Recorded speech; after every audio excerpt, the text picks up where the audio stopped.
Welcome to the Biz Dad Podcast, where we dive into the melding of fathership and entrepreneurship with your host, the original Biz Dad himself, Adam Labar. Adam is a Christian, a former Air Force officer, a dad to 3 amazing kids, a coach, a real estate investor, and a business owner. On this podcast, he'll explore the unique journeys of amazing dads who are striving for greatness in both business and family. So whether you're a dad who is an aspiring entrepreneur, a seasoned business owner, or simply a man striving to be a better dad, get ready as the Biz Dad brings you conversations to inspire, challenge, and equip you to be a better dad and entrepreneur. And now, here's Adam.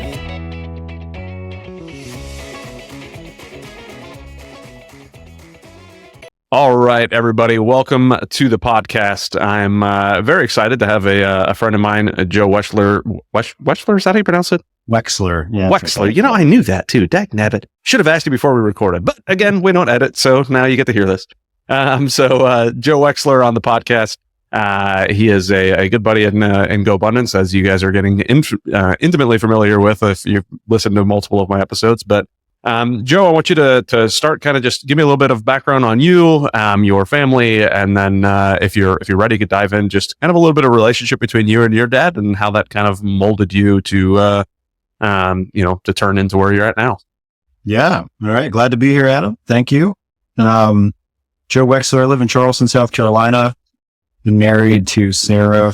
We're coming up on 15 years this fall. So suddenly 15 years. We have a 10-year-old son named Ben and an 8-year-old daughter named Genevieve. And you can imagine those ages are very busy, and we're fortunate to be able to put a lot of energy towards them. So I'll get into all that in a second. For a career, I own a handful of small businesses. I spent a lot of my time before we had kids in management consulting, and I was traveling all over the world, 100% of the time. And once kids started coming, realized that wasn't really sustainable for the way we wanted to live as parents, specifically me. I remember my first trip after Ben was born, I had to go to Tokyo. He was 2.5 weeks old, and I was like, okay, this is not going to be it. So I made some good changes over the last few years, and we'll talk about that, I'm sure. But now I own a small handful of small businesses and work primarily out of the house. Might go visit the companies a couple times a week. They're all in my neighborhood. So nice. Your question about my dad. So let's go back to the beginning. Oh man. So my father lives here about 10 or 15 minutes from us. We're pretty close now. He's involved in the kids stuff. He comes to their games and, try to get together once or twice a week with him and my stepmother. Parents were divorced when I was 5. So we also moved around a lot when I was a kid. And, after the divorce there was probably a lot of inconsistency and presence and time that we had together. My mother got remarried. My daughter opened up in the door. Let them say hi really quick. I'm saying really quick. Is that all right? Come on over. Say hi. Hi, Genevieve. How are you? But You're not sure how you are? You have no idea? So yeah, my parents got divorced when I was 5. Lived separately. We did like the every other weekend and one weekend a month kind of thing for a while after my mother got remarried. My mother got remarried. That introduced another father figure into my house. They were very, very different people. So my dad sort of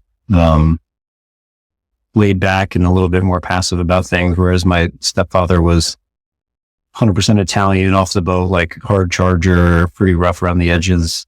And I learned a lot from both of them, to be honest. Like my stepfather and I bonded pretty well. We did a lot of chores around the house together. We went skiing together. He was very hard on us, but also took very good care of us.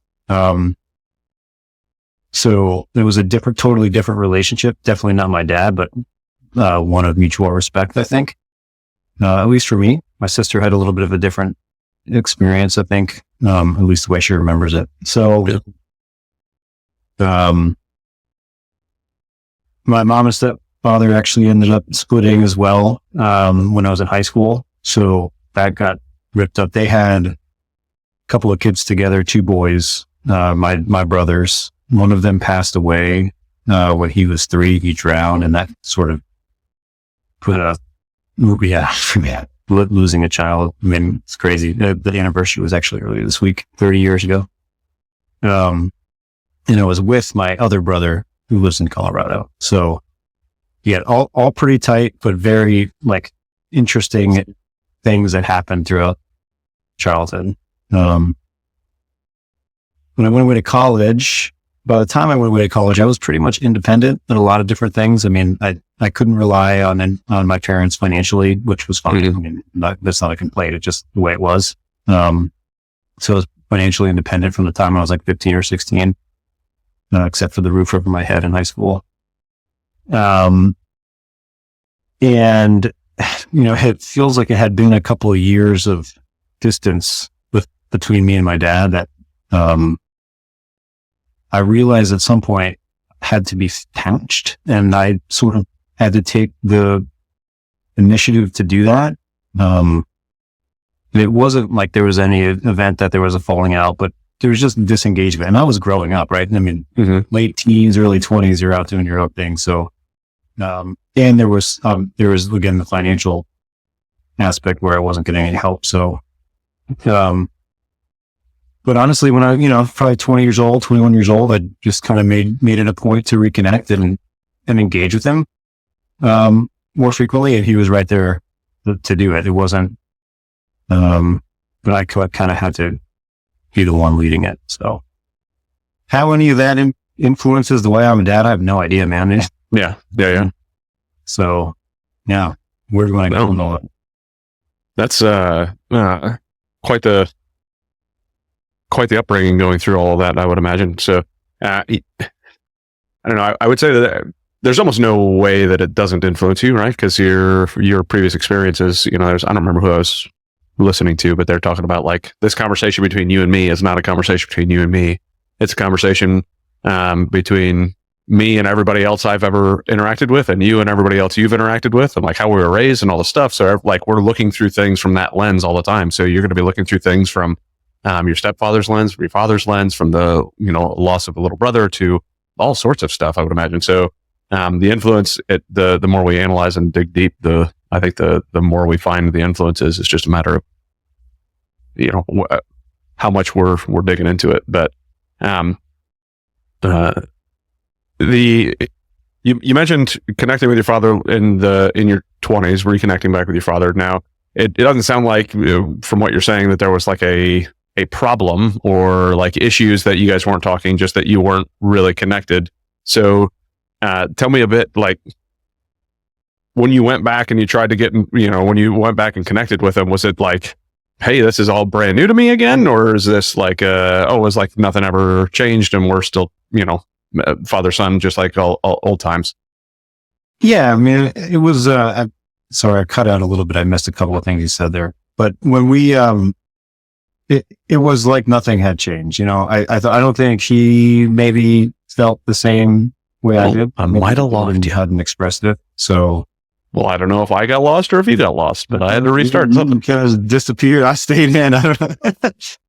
All of a sudden it said finalizing. So as I was, now that we're popping in, I earlier told you we don't edit, but I guarantee we're going to edit something in this one. So I was in the middle of asking you something. I don't know if you heard what I asked you or before it went out or not. Out at some point, I heard you say every conversation we're having is kind of made up of all the experiences there with other people. So, and then, yeah.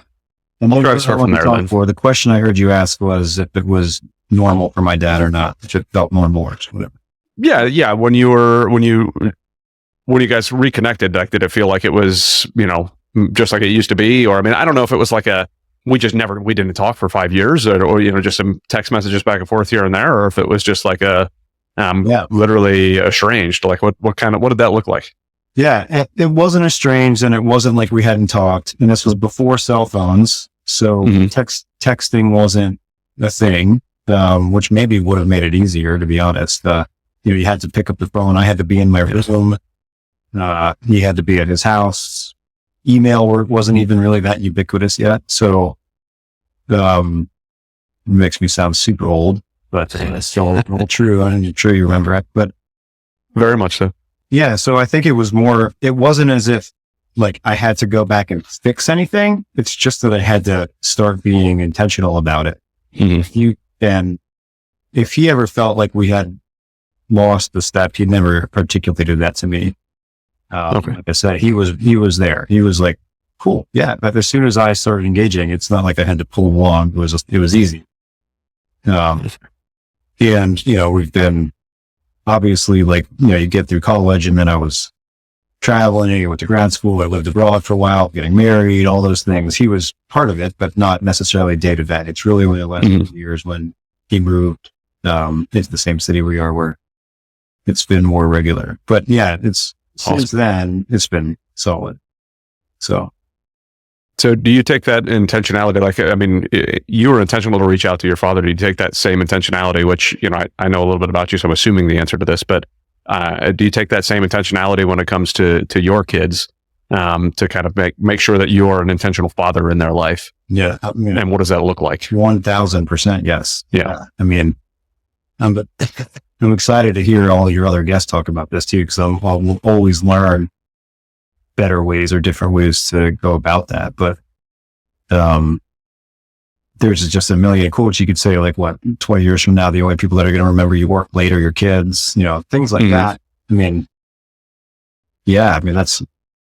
focus so much of my energy every day on being present when they're around, and being intentional about being here when they're around, and stepping away. Now, I'm not perfect at it by any stretch, but, without that intentionality, I'd be afraid of what it would look like, especially with all the access we have, and like connectivity and all that stuff. So, super intentional, and try new things all the time. Like, I think I put on my goals for the year on the one sheet, and other places, no cell phone, or cell phone use only between the hours of 8 a.m. and 4 p.m., which is the time when they're at school. Sometimes that bleeds to 5 p.m. depending on the day. And then again after like 8:30 p.m. Right. So waking up with them in the morning, being here for breakfast, for school bus, for shuttle transportation back into school, and then being able to engage in work, and then being here as many times as I can when they get home from school, do an afternoon snack and play with them until, through dinner and all that. So, that's super intentional about that. Yeah. That's awesome. Yeah. The intentionality thing, if you're intentional in one part of your life, you tend to be intentional in other parts of your life, and I think that's it. Where do you think you pick that up? Because like listening to your background, like you didn't necessarily have that, growing up through high school and into college. It sounded like, I don't know, where do you think you picked up the intentionality part of your life, right? Because that seems to be important now. It came late. It came later. I'm 42 years old, and I had a W-2 job for most of my career, all the way up to my late 30s, and just was chasing whatever was next there. I always knew that I wanted kids. Like before all this, I always knew that I wanted to be a good dad and have a good family. Like that was just always something that was a truth for me. Not even like I wonder if this is going to happen. Even I remember the kid just in high school, college, whatever. Like I'm going to have a kid and be a great family unit together. I don't know why. But in terms of actually taking action towards making that a reality, and not just being here, going through the motions and going to work and doing all that, probably, once we started having kids, and all coincided with the timing of like success in a career, realizing that was always going to be a trade-off. You kind of hit this like fork in the road, like, okay, well, I'm going to either go keep focusing on chasing the career ladder stuff than this W-2 big job, or I'm going to worry less about that and worry more about what I want in terms of my lifestyle, with my relationship with my family, with my friends, with my kids, most importantly. And it wasn't really until I got around other people thinking about that way, thinking about things like that, where I felt comfortable or even really understood the options out there. I'm not in real estate, but I never read Rich Dad, Poor Dad until I was like 39, or had any conversations like outside of have a really good job, make as much money as you can, and maybe someday you can save enough to have a cool retirement. Like that was it for me for a long time, until I was like one day woke up and like, my kids are starting to get to the age where I want to be around them all the time and support them. And I don't have that same flexibility. So I actually, in 2019, the end of 2019, let's see how old they would have been, 6 and 4. I mean, that's really starting to get like things are happening. Not that I wasn't around for them before that, but I actually quit my job with no plan. So much for intentionality. Jeez. Yeah, no, that's true. Yeah. I mean, I had an idea. Well, you were intentionally being a dad. Yes. How I'm going to do it or when I'm going to do it. And I should say at the end of 2019 is when I told my partners I was a partner in a consulting firm, small firm. So I told them I was going to be done.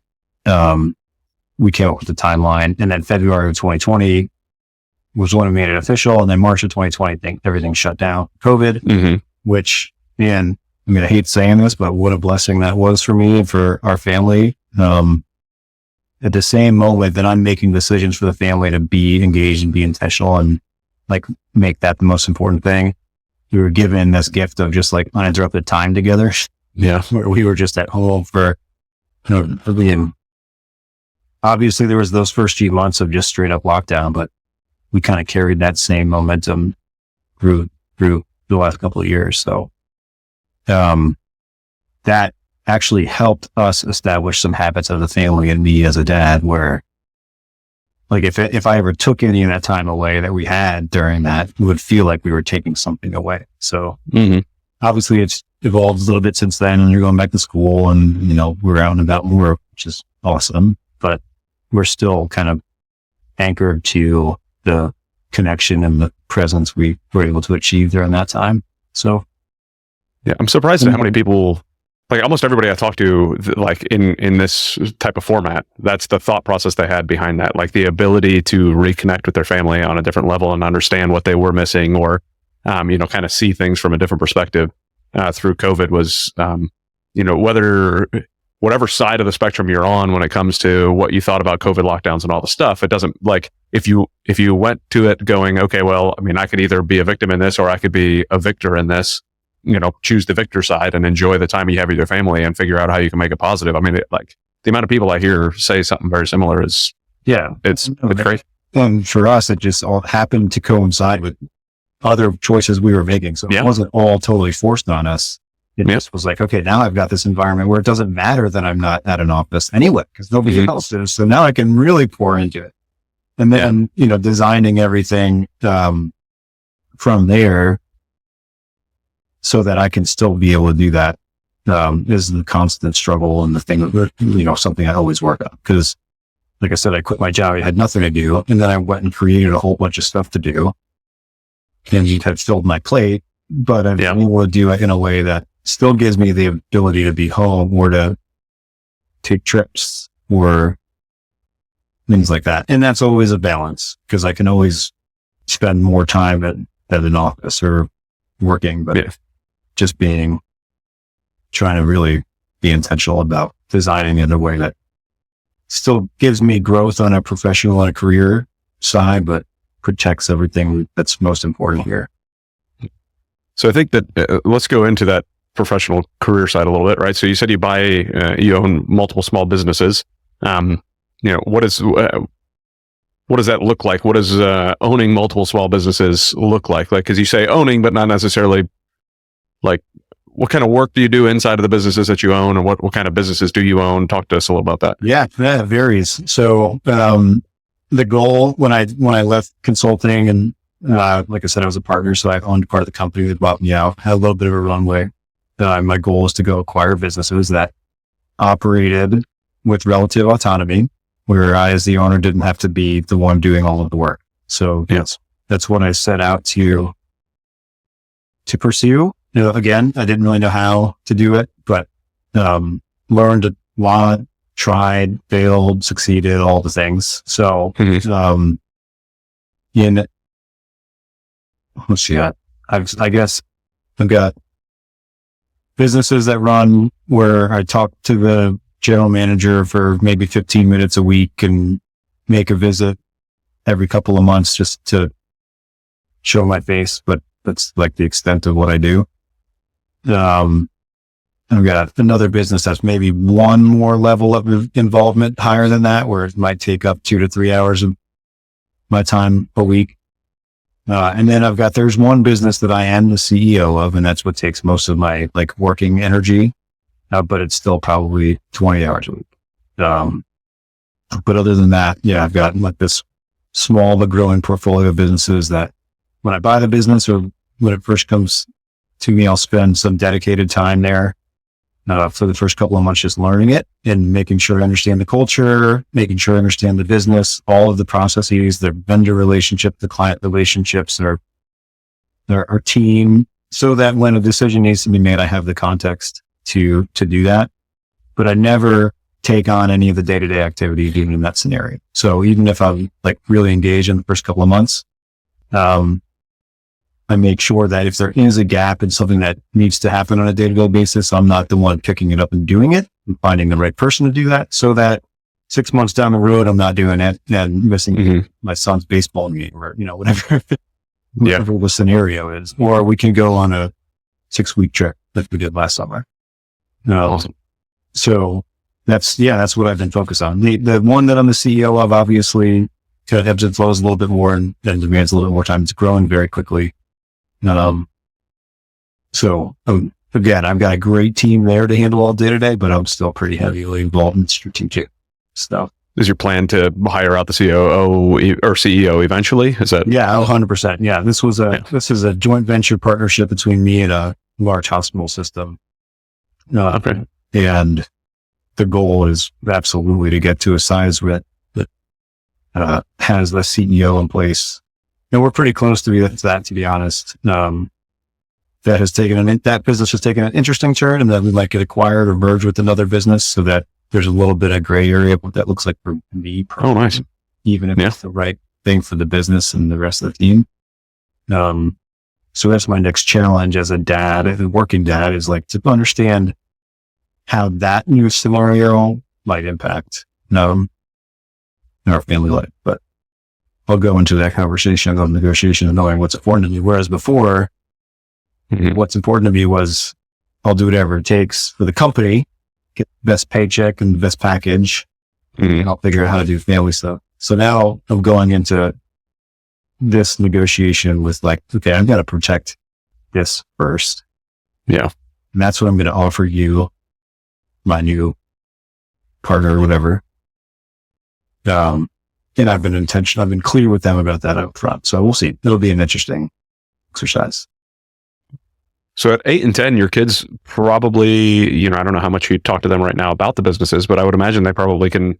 Are they a part of these types of conversations to be able to say, hey, this is what we're looking at? Or how does that go? Probably been the most fun thing about the last couple of years of that was, they're both super smart, and every parent says that. So they can with a grain of salt. But they're both like enterprising young kids, and I've actually also intentional about having them understand the responsibilities of being a business owner and how so they hear and let them and ask them to listen to conversations of mine where I'm like talking to employees. They're making decisions about insurance or all these things, and they know like my daughter's age, like my daddy's boss of 4 companies or whatever. But we talk about like what that means, and not that there's this certainly no entitlement from their end. Mhm. Like, it's not just the run stuff over here. Like, they understand that it's like a really cool responsibility and it's challenging. So they're part of all that stuff. Then hopefully they see the hard work and that it actually means something when you're employing somebody else. And it's pretty cool. Yeah, my 8-year-old, just, I don't know, a month or two ago, something like that, had said something along those lines to me, like, Dad, are you an employee or an employer? And it's like, oh, well, this is going to be a fun conversation, like, this is awesome. And it's the same thing, like, having to explain that, well, I'm an employer, and in a lot of these businesses, I'm like explaining what it means to have employees and how, I'm taking care of them, and like that we help provide them paychecks to support their family and how all the things work. And it's really fun to be able to have those conversations. My oldest being 8 years old, and your youngest being 8, it makes me kind of go, all right, well, clearly he's been doing this for a couple of years if my son is starting to do this now. So that's, to me, it's a lot of fun, and I really look forward to continuing it. So yeah. Any advice you have on talking to your kids on about the business and stuff, I'm more than happy to as a little background, I don't think I told you this before the call, but I told people like why I started this podcast. I said, because I want to sit down with other dads who are entrepreneurs and learn from them and take as much of their good ideas as I possibly can. And if somebody else likes it in the recording, that's great. If not, then at least I get to steal the ideas. So give me some ideas for me to steal that you in those conversations. Like, how do you structure the conversations? What's your decision behind what parts of the conversation you have and what parts you don't? Or is it more just kind of free flow, whatever comes up? No, it's free flow. I mean, man, we've tried the family board meeting and being consistent about like actually having set times where we're talking about things and varying degrees of success. We do have family values, and we do goal setting, individual and family goal setting every year, which has been great. But still not to some of the structure that I'm sure some of your other guests will have and that we've heard from some of our mutual friends. But when it comes to business conversations, I think, and I've heard other people talk about this too, like just not doing that in a silo. So they're aware of what you're doing, I think and letting them listen is probably as powerful, if not more powerful than any other thing you can do. And then, hey man, what did you think of that conversation? Did you understand what we're talking about? Questions you have, and trying to just then have a conversation like, yeah, did you hear how hard that was? Or do you think I did a good job? Or how would you feel that differently? And, and then from there it goes into explaining the context, and hopefully they're absorbing out of the bigger picture of things. And you see that manifest when they say things like, are you an employee or employer?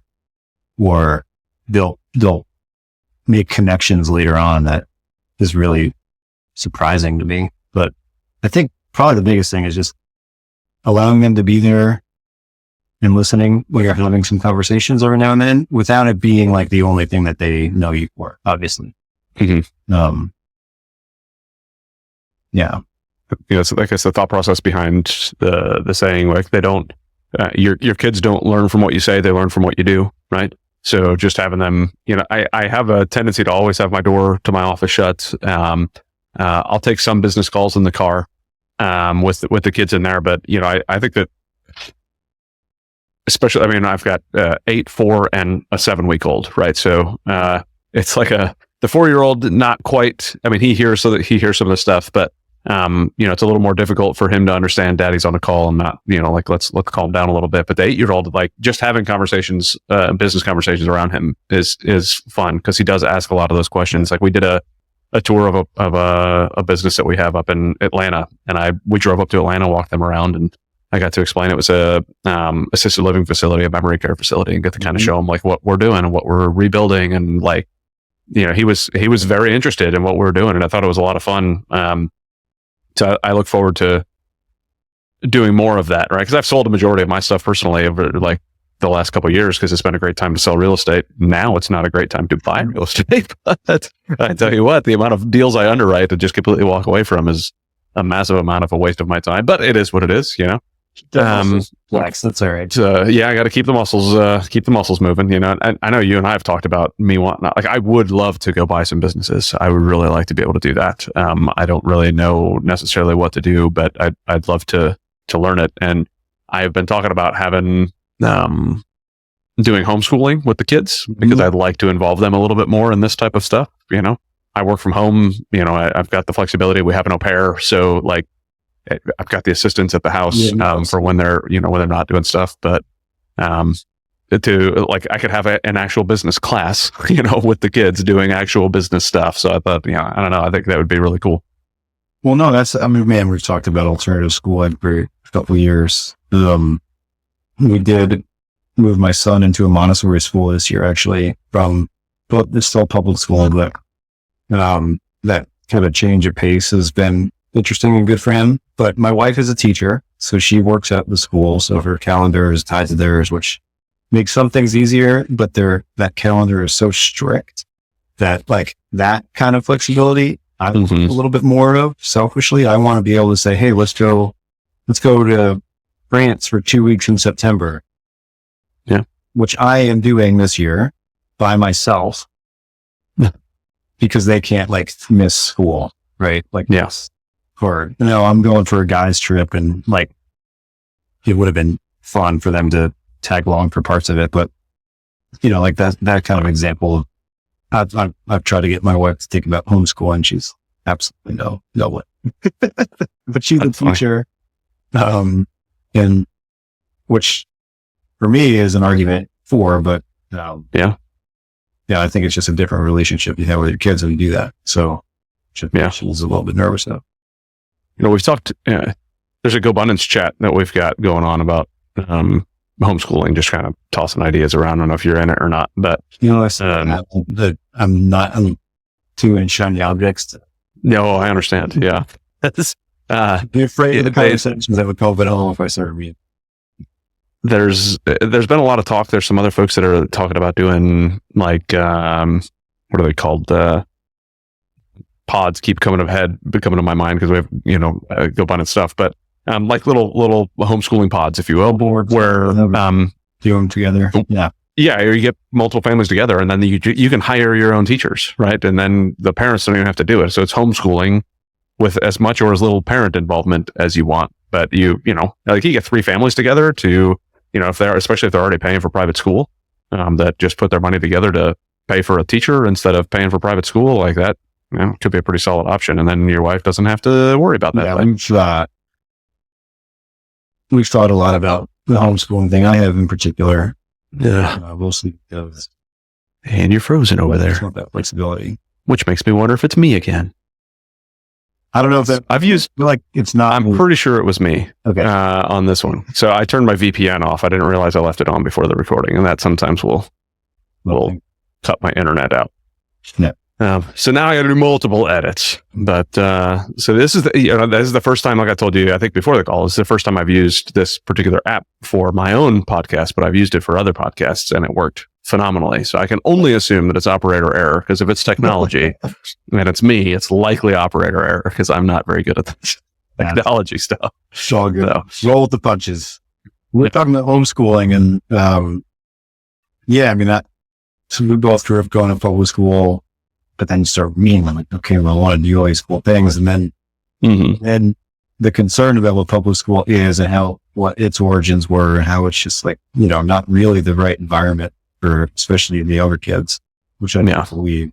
So the switch to Montessori has helped with my son. My daughter seems to thrive anywhere she is. So she's just like cool anyway. Nice. Just because she's like free spirited, doesn't care. He just does chill. Anyways. That's how. But I do think there's so many other things that we can give them exposure to, whether it's in school or homeschooled or whatever, that are around business and interacting with humans and experiencing different cultures and people and situations that I know was super valuable to me growing up. And I want them to have that same kind of diversity of experience and awareness of not just like what's in our neighborhood or even our city, other communities both in the US and abroad. And I think that perspective is one thing that we are very committed to giving to the kids. So, it was one thing that, like, joining the military was one of those, like, I was a military brat and then I joined the military. So, like, you get thrown into so many different cultures and so many different places and you get to experience so much stuff, right? So, like, when I got out of the military and went to college, I had already been to Iraq, Afghanistan. I'd already been to Korea. I'd been around the world multiple times, done it, like, seen a lot of stuff. And then I get to college and there's all these kids with all of these opinions about what the world is when they've never even left the county they grew up in. And I'm like, I don't understand how you have this strong of opinion on these things when you've never even seen the world, like I just, it baffled my mind. So, and that's one thing I know for sure. I've tried to give to my kids is that experience, to go and see the world and see what it's like out there. It's not just, the neighborhood that we live in. Like, there's a lot of world out there. So, and both of my parents had that same kind of experience. My mother hitchhiked around Ireland when she was 19. And nice. My father taught, my dad taught comparative religions in Tehran, Iran prior to the revolution. Wow. And then, all the travels around those things. So they always supported and encouraged me to go, just go explore. Like leave town. They sent me to Norway when I was 12 without them, but always just encouraged us to do that. And we actually, that's super cool. My summer went to Sweden by himself for a week with mine, nice. Just without us, and he was seeing a new culture, and that's really cool. Yeah. So, what do you think of Sweden? He loved it. He wants to go back. Yeah. He takes Duolingo Swedish lessons just to polish. Nice. We had a good friend over there. His friend actually came and visited us afterwards, which was cool. We were pretty intentional, again, not using we use that word, but about getting them out and seeing other countries and other places. So, So how did that, was your mom already planning a trip, or did you plan this trip separately, or what? She wanted to do something with each kid when they turned 10. Okay. So this was his 10-year-old. He'll be 11 in months. We have some friends over in Sweden. That's another crazy long story, but I won't tell you where that comes from. But they were actually the indigenous people way up in the Arctic Circle. They're rangers. They're the people that are modeled after, or that the Frozen characters are modeled after. Gotcha. Culture. So they actually went, that's cool. Stayed in Stockholm for a day and then a little bit in northern Sweden, and then flew two helicopters north up into totally off the grid. No connection. First time that we've been not able to communicate with him for multiple days in a row. And there was a family there that they were visiting, staying with, and they had a 10-year-old son too. So they're pen pals now and chatting with them, and it's awesome. That sounds amazing. Yeah. That's really cool. And I would imagine not pen pals. You can't just book it. You have to have it. Yeah. And the kind of trip where my mom asked me if she could take him, no, I want it. But I get it. Awesome.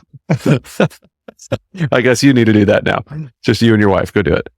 That's funny. Just real quick, back to the conversations of having your kids listen to your work stuff and sure they're aware of it. And you don't want them to know you only for the work. But if you're going to create a life where you're going to be present with them more often than you're working, inevitably you're going to have some of that. And I think that's being intentional about them understanding what you're doing and why you're doing it the way you are, to have the time with them, while also understanding the responsibility that you have, the entrepreneur and the business owner. That's kind of a crazy thing that most people don't have to worry about. Yeah. So for instance, we did a 6-week RV trip last summer, which was incredible. I mean, how so much dedicated time with the family. This is after COVID. So we just wanted harness all of that as much as possible. And in 6 weeks, you can't just completely shut it all down and shut it off. Yeah. So the fact that they can see you, or at least in my situation, see me on vacation doing something new with them, exploring, present, but then be able to like peel off and have a conversation that's work related and them understand the magnitude of that without them feeling like you're being taken away from it. I think something you have to work through. And the entrepreneurs groups that Go Abundance group and all that, and people that we hang out with, everyone's like sort of gets that. Like I was on a trip with four other Go Abundance guys a couple weeks ago for the weekend. And it was so cool because we were like exploring a city together. And every now and then, like you have to answer your phone or have to like take care of something really quickly. And everybody understands it. It's like, okay, cool. Hey, he's taking a call. I'm going to have to hop on a call. We're going to handle some stuff. So right back to it. And we talked about having that same kind of dynamic with our kids. So I don't know. There's probably a better way to do it if you've heard anything that's like. No, I think that it's, I did something similar literally just yesterday. We went to Busch Gardens. And I told my son, I said, well, the beautiful thing about dad running businesses from home is we can do this. I said, but the downfall about dad running businesses is that I'm going to have to probably make a phone call or two while we're out, and there's literally, I wasn't expecting it, but I had to make a phone call to do a wire transfer. And then I had to make a phone call to knock something. Like there was 2 or 3 things that went on that led to us not being able to do, the hand slap game while waiting in line for a roller coaster. Right. So it was like, sorry, buddy, I'm going to do this real quick so that we can get on this roller coaster, So, and how much they understand, I don't know. Like, I'd love to be able to peel their brain open a little bit more and kind of like, what do you really think about that? Because I feel like sometimes I get, and maybe you're in the same boat, but I feel sometimes I get the answer that they want daddy to hear, not necessarily the answer like that they're actually feeling. Because you can almost see the difference between what they're saying and what their face tells me. So, because it's still, I would imagine, daddy's still having to step away, but to also see that, I'm taking responsibility for the businesses that I run at the same time as doing what I can to be involved as a dad. I think that I'm hoping that shows up well for them. Yeah. I mean, I think like you said, to just have a conversation and say, hey, we're able to do this because of that, and compartmentalize a little bit, but just know that it's part of your life. Yeah, we talk about that a lot. And my wife is great about it too, where she kind of just like reinforces this. I've heard other people talk about this separately, like just reinforcing each other as individual parents and people, and having the kids see that is really important. So, me showing appreciation for my wife for, making dinner or setting up an event for us to do, and having my kids see me show that no appreciation. And then my wife does a great job of recognizing me as a dad and as a business owner and a husband. And they see that too. And like, I think that's going to be pretty impactful for them over the course of their lives. So I would certainly imagine. Yeah. It always breaks my heart to see couples like, I don't mind some minor arguments for the kids. I think the kids need to be able to see my wife and I kind of dispute a little bit and then come to an agreement at the end of that, without anger. Same. But it always hurts me to watch like almost knockout, drag out type arguments in front of the kids and the way that they act. And like, you're like, what are you teaching your kids when you do that? Right? Like, you should be showing your kids a good example of what it means to be a husband and wife. And, I don't know, it breaks my heart. So like a lot of times, like if my wife and I are going to have like a conversation, what we try to do, like if it's going to be in depth, like the kids see us go into another room, we have a discussion, we figure it all out. And then we come out unified, like, hey, this is our decision. It's not mommy deciding this or daddy deciding that, or, oh, mommy won that argument. It's none of that. This is our decision. Like, we want this to be a mutual thing, that they always see that that husband and wife, while they may not agree on everything, they can come together and agree on it and move forward. And to me, I think that's also helped me in business too, to kind of step aside and go, okay, well, let me look at what this looks like with my partners, right? Like, exactly, step aside, let's talk to my partner about this, figure out what we're going to do. Yeah, 100%. And I mean, honestly, having a short temper is something I've dealt with my whole life. And, man, I haven't yelled at my kids all year, so I'd track it, because I noticed myself being quick on that over the last couple of years.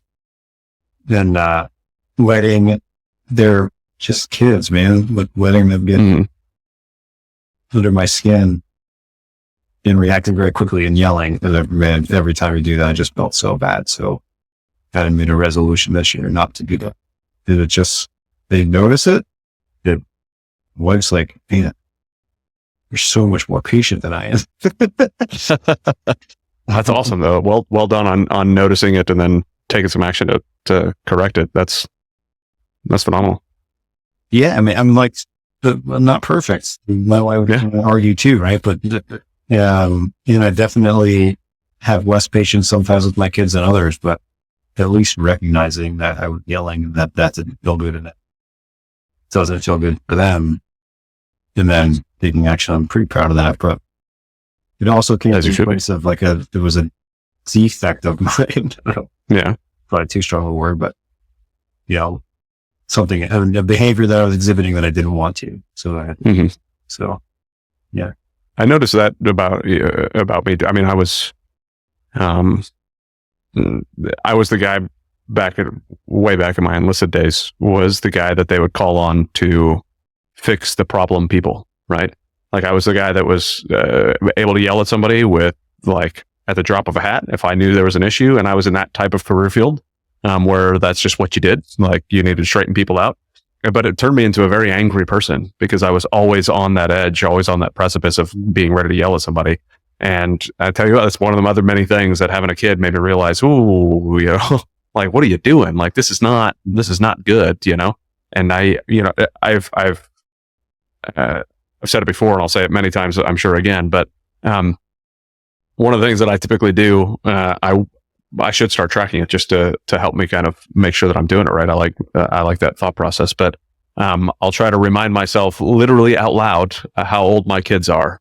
And they're acting this way because they're 8 and 4, and so if there's something going on, I have to remind what are you, like an 8-year-old boy or something? And then it's like, yes, Adam, he is an 8-year-old boy. It's okay. Calm down. He doesn't have 40 years of experience in life that teach him that this is not how you react. It's a constant reminder in my brain on what I should be looking at. But it, I think whatever it takes to remind you of that and realize that it's happening. And, especially for me, it's extremely important for my wife and I to, we'll have the side conversations like, hey, I saw Adam do this, and that's clearly something. Adam's my oldest, but I saw Adam do this, and that's obviously something he learned from me and my actions and what I'm doing. So help me understand when I start to do that, so that I don't do that in front of him, that I correct that behavior in myself. And I think that having a good partner, a good spouse to me, like my wife is by far my best partner in this. And Normal better be. We're raising kids together, so but let's keep each other honest and make sure that we're taking care of each other and taking care of our kids in the best way we can. So. It's tough. How are you handling sports? Did you up with sports? Do you push it? I'm just curious. Listen, I'm supposed to be interviewing you here. All right. Don't It's not those kind of sports for sure is one of those. Yeah. I told my wife before we even started sports, as I said, I played sports. I have a lot of regrets in the things that I did inside of my sports. I was never encouraged, how do I want to word this? There was never a commitment thing to it, right? It was, if you want to, you can. If you don't want to, you don't have to. And so my parents were the complete laissez-faire side of that, where I want to be a little bit more involved and be no, you made a commitment, so let's follow through on the commitment. Don't give up on this. Once it's over, we could choose something else. Yep. But unless of course they're completely miserable. There's certain environments that you just don't want your kids in, and that's something that is different. But so hockey, I always wanted to play hockey, but never had the opportunity. I played pond hockey and stuff like that in upstate New York, but that was about it.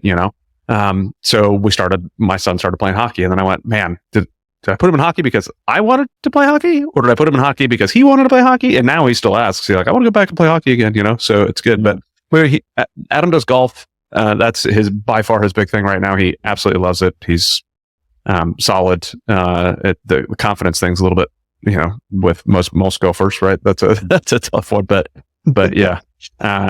So he's done hockey. He's definitely involved in golf. Like we put him in soccer one season, and he literally just stood out there and looked at the ball, and he was like, "Dad, this is stupid. I don't want to do this." Like, so we didn't do soccer ever again. But I always tell Raquel, I said, I'll put money towards it as long as they're wanting to do it. But the second they say they don't want to do it, I'm not gonna. But no, how about you? What are your thoughts there? Yeah, because we do it. Sounds like we have very similar approaches. I mean, I grew up.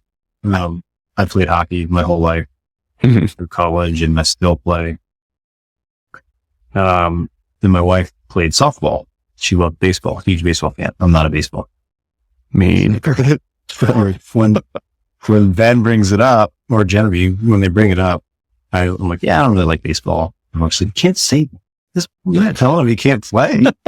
Just saying. If you play, I'll go to the game, but it's not. Yeah. No, but we just encourage the same. So we do the same exact thing. If you show interest, then let's commit to it. And if you commit to it and you have to do it, then we can reassess after the season. You can't miss practices. And it's funny because Ben is like not very athletic. I should say he's probably going to listen to this.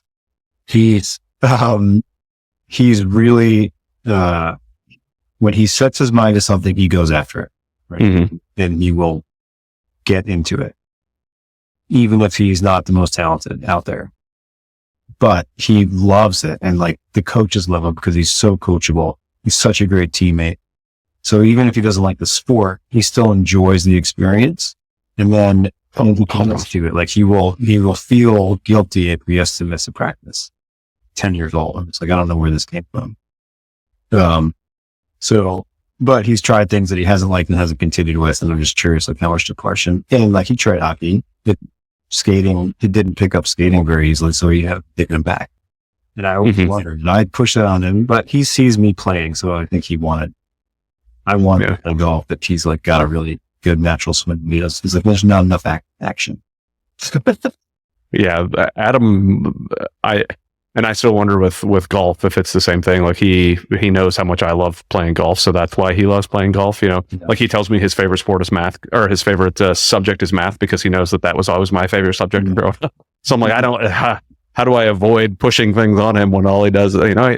And I mean, I should take it as a compliment. He wants to be a lot like Dad, and that's awesome. So it's also a reminder though that I better straighten the heck up and make sure I'm doing the right thing. Like with soccer, I think he played soccer because he felt like he had to play soccer. And he played for a couple seasons, like played for a club team. It was pretty intense. And he put himself in goalie, which is like a stressful position really well, but you could tell he was never super into it, and he wouldn't be very aggressive. When he did play in the field, he kind of like play on the periphery. So we were a little worried that he wasn't like go out there and be aggressive kind of guy. He started playing rugby.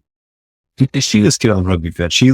He's running through everybody. He's the youngest kid out there, the smallest kid out there. He gets picked like second every time to be on the team because he gets in and licks him up. It's so great. That's awesome. Yeah. So that's phenomenal. Yeah.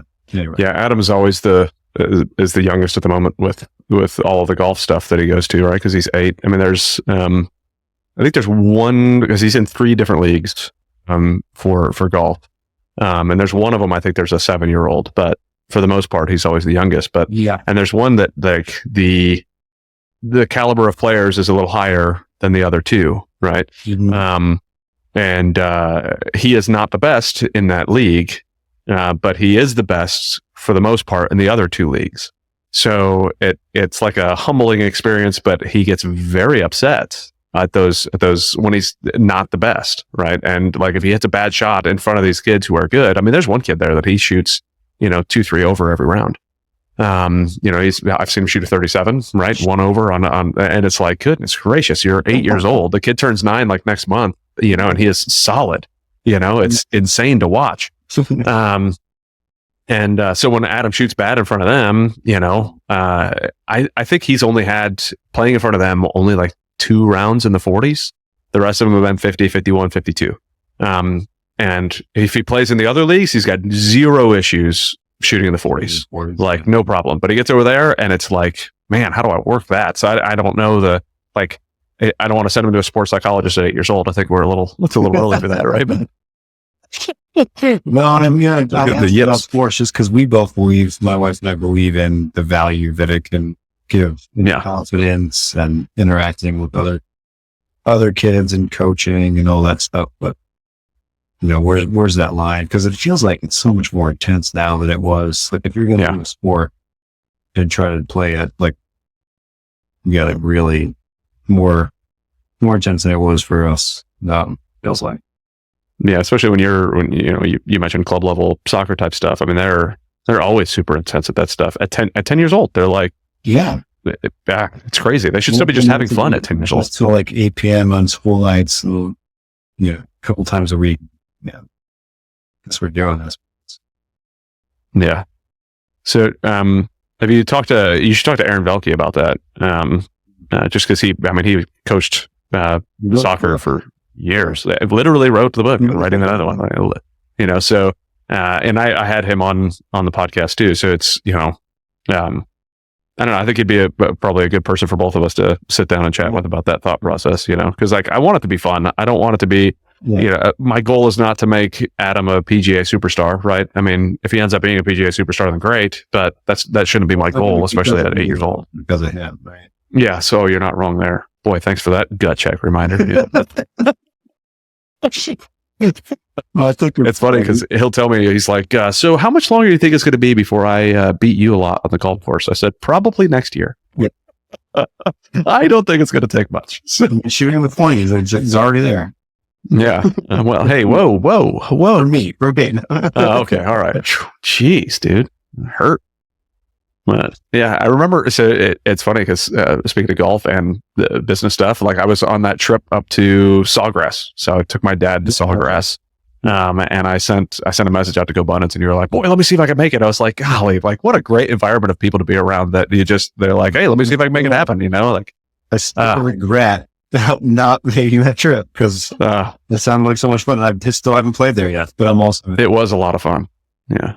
My dad did not know what to do because he didn't know he was coming. My mom, I told my mom all about it. And so she put it in the GPS and told him what direction to drive. And then all of a sudden, he heard to turn on to whatever Sawgrass Boulevard or whatever the name of it was. He's like, are you kidding me right now?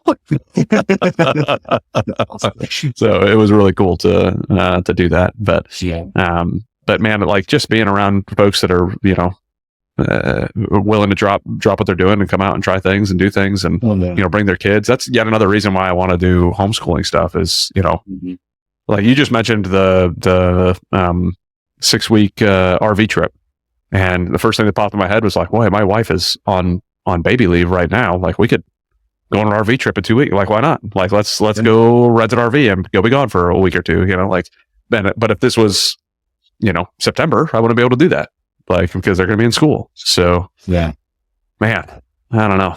This homeschooling thing has been really on my brain a lot recently. So we'll chat because if there's like groups doing it together and it doesn't, with. We had also talked about having a call with we started just a call just at guys, but said, hey, the next call, let's bring our wives into it. Yeah. I brought my wife on the last one. 2 of us brought our wives, but I'd love to bring the wives into it and kind of get their perspective on it. And like my wife's the one who has a W-2 and is out working every day. She's still in the Air Force. So, when she's done with baby leave, like it's going to be completely on me anyways at the beginning of the day. So I've got to figure it out, but. All right, what do we got? We have 3 separate recordings we're gonna have to splice together on this. We've talked about a bunch of business stuff. I stayed on the whole time. Oh, I just lost your audio. Where'd you go? You muted. Unmute. Sorry. Can you hear me now? Yep. Okay. I don't know. I coughed. I think it's just one recording that you just have because mine stayed on the whole time. Oh, okay. Well, awesome. Then we'll just cut out the parts where I was blank. So awesome.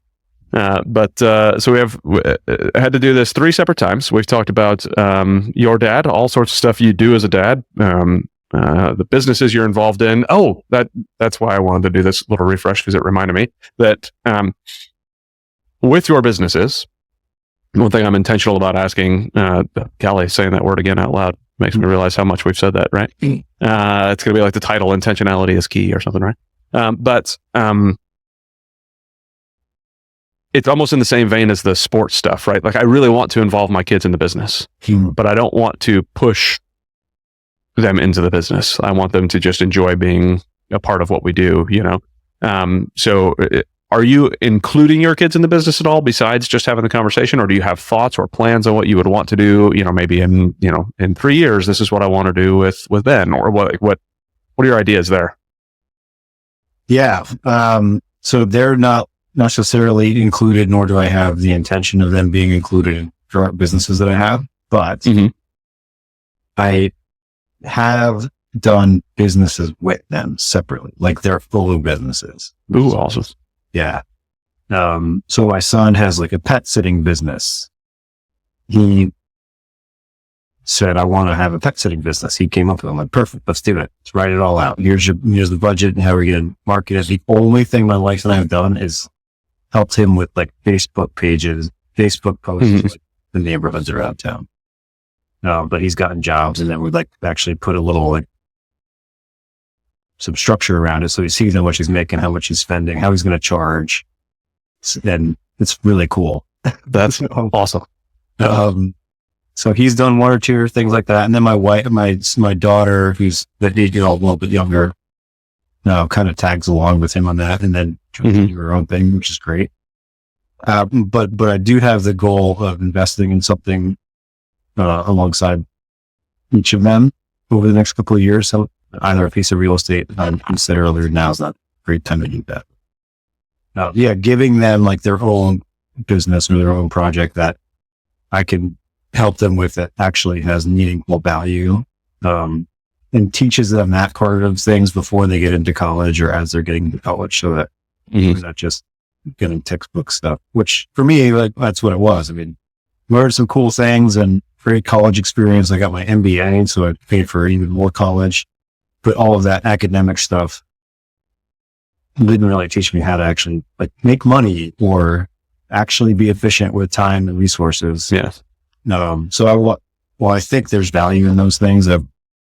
My goal is to like have actual cash flowing something, whether it's a business or investment, with each of them, at least one before they're out of high school. So that's awesome. Yeah. One thing I've got on paper, and I haven't done it yet, depending on when this is posted, hopefully I will have already done that, but, we've walked through a plan on creating a vending machine business for the boys, right? Kind of have a route, have it all set up, go to Sam's Club, buy all the stuff that we need, reload it, learn what it is to stock the stuff, supply and demand, and all the stuff that goes into it. So, we've talked about that same one. I think that's a really cool, easy one to implement. For sure. Probably teaches all of the values and lessons that you want. So, yeah, I mean, even if you look at it and just say, all right, well, we put a bunch of packs of Doritos in this one and they all sold out. We put the same amount of Doritos in that one and they didn't. So this location doesn't sell as well for Doritos. Like maybe we need to adjust, like our demand in this area is really crappy and our demand in that area is really good. So it just like all the spreadsheets that go involved with it. And like, to me, it sounds awesome. My oldest thought that was really cool, but of course he says, are we allowed to eat the snacks too? I said, well, that's a business expense. So you got to write that out, Yeah. My challenge with my son is when we'll have an idea and goes to start to put it into place. And then suddenly the idea goes from this to like this crazy, unachievable, or maybe that's a limiting belief. Like, dude, there is no way we're going to be able to do that. We're going to have to work up to that. Okay. Yes. So he's into Pokemon. I don't know if your son's in Pokemon. No. I don't know how he got, it's like, I don't know anything about it. It's like I said, it's one of those things you can get your ass onto something and he learns everything about it. So Pokemon is one of those things. And there's a game, Pokemon Go, where you can like interact with Pokemon on an app. Yeah. That he like asked my wife to use her phone for. And he was talking to a friend of his father who was also into Pokemon. And the guy was giving him all kinds of tips on how to like optimize his Pokemon experience. So one thing he came back with was, Dad, we need to put one of those little like libraries, those little neighborhood libraries of like this like looks like a big bird box kind of where in your neighborhood, and then make it a Pokemon stop And I was like, cool, we can build one of those little libraries. I think that'd be great. We had another one in the neighborhood. Now that is also going to be a shop, apparently, and a trading post, and I'm like, be this bigger thing. I've just been. Let's do a large box that, like, one of them you have to know the code to go purchase something out of. Yeah. I hope you're a carpenter to build this special box out to be able to do enough for more than just a box. Yeah. That's really cool. Yeah. All right. Well, I don't, the clock here says we've been chatting for only 32 minutes, but I know it's been a lot longer than that. So, I got an hour 15. All right. Well, I don't want to eat up a ton more of your time. I want to be respectful of your time. I'm happy to keep on chatting, but is there anything that you want to bring up as far as business goes, as far as dad stuff goes? Anything you want to kind of pry open a little bit more? Anything that sparked your interest in our conversation? No, I mean, I think I appreciate you putting this together and doing the whole. Yes, like I said earlier, excited to listen to. It's not much more important content that you can listen to, I think. So thank you for doing that and making us aware of that. I think age appropriately, we've kind of covered everything. I'm thinking in a couple of years, next phase and getting like teenage years, all the conversations that come along with that we haven't really started to hit yet. So yeah, I'm not that I'm nervous about it, but time is fleeting, man. I start to realize that there's not much more of it, where they're really here with you. So trying to just enjoy every moment now, look forward to the future without living in it. Yeah.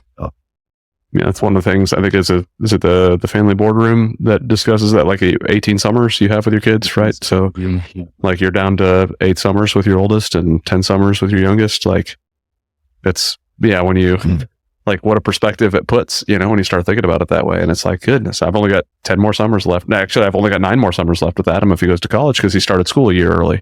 So like, man, oh man, like what the heck? That's a kick in the gut, I was talking to, I was at Jackson Hole, we went into that last week, and I was talking to a guy who, his daughter, I think, is like 22 or 23. So kind of gone through all that. Mm-hmm. So you can't, maybe she's even older than that. Because he was talking about, he and his wife moved to some like relatively remote location because that's where they wanted to be. And I asked him about kids, and he said, yeah, I'm seeing them once or twice a year, but we always thought we're the cool parents that like want to come hang out with us. And then now turns out we're not. Not that we're bad, like everyone's cool, but like they want to do their own thing. Yeah. Really hard. But you also just like applaud it and create independence. I mean, that's the whole thing. So yeah. I don't know. Yeah. There's another one that I've repeated. I think it was on one of the Fam Abundance calls that I came up with the idea or a thought process that like each one of our kids are like their own little businesses, right? And like right now we're the CEO of those businesses, and the goal is to become just a board member of those businesses and no longer have to be running the day-to-day operations. But if they need something, they give you a call and, bounce some ideas off of, hey, I'm thinking about doing this. And, I'm hoping that I'm a bit more of an on-call board member than just your average board, but the same point to your what you're saying, like it's a good thing if they're off and doing their own thing, and we've raised kids that are that have a good head on their shoulders to go out and conquer the world, then why not enjoy the fact that they're doing it? It's also made me aware of my relationship with my parents, because I've always been independent. Like as soon as I could fly, as soon as I had wings, I was flying, whatever. But not that I didn't appreciate all the things and love my parents and all that, but I'm probably more engaged in my relationship with my parents now that I have kids than I was before.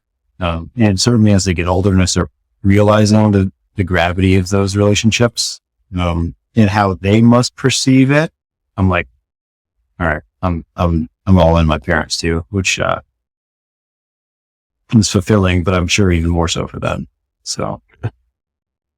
Yeah, and I guess, even if you take that 18 summers concept and apply it to our parents, like they're just on the other side of it now, right? Like, I mean, there's only so many more summers I have left that my parents are walking this earth. So, making sure, and thankfully for me, like we just moved down to Tampa recently, and my parents are like half an hour away, which I've never had family close before since being an adult, so it's super cool. Like they're involved in the kids' life. My kids go over and spend the night at their house. They're there for the weekend and swimming in the pool and having it's awesome that they're doing that. So hopefully I can enhance both the kids and the grandparents' life at the same time.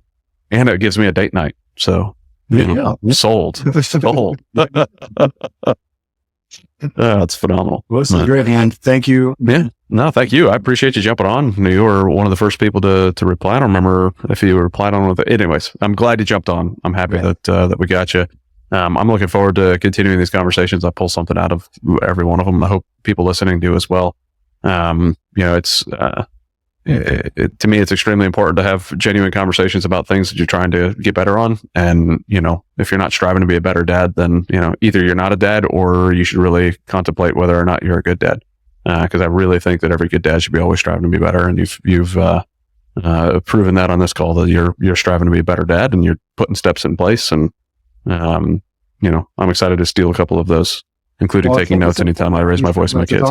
And I'm sure that for sure. And that's one thing that abundance, like as a whole, has impressed me since I've been a member for 3.5 or 4 years, something like that. And it's not just lip service that they do each of the pillars, and my wife sees it, kids see it. We have these conversations. I know this isn't about that, but like having conversations about these things is important. And I think most people just don't have it opportunity to do that. So I appreciate you doing that.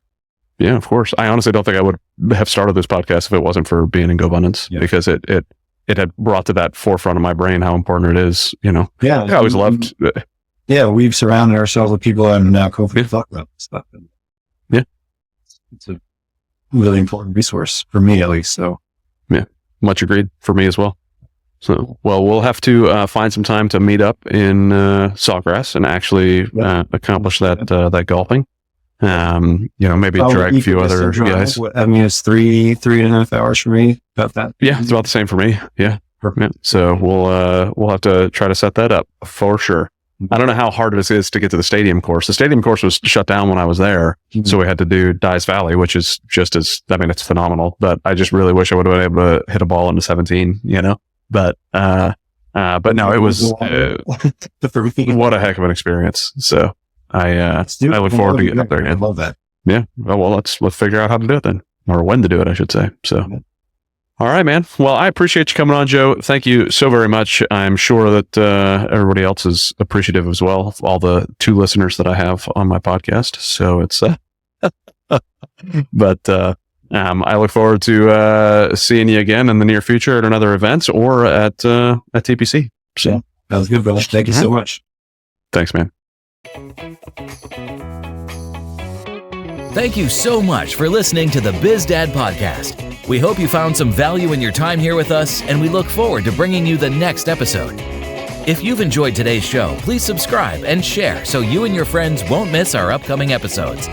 Connect with us on Facebook, Instagram, LinkedIn, Twitter, and Rumble, where we continue these discussions and share more valuable content. Be the dad you know you need to be and run your business in a way you're proud to share with your kids. Keep crushing it.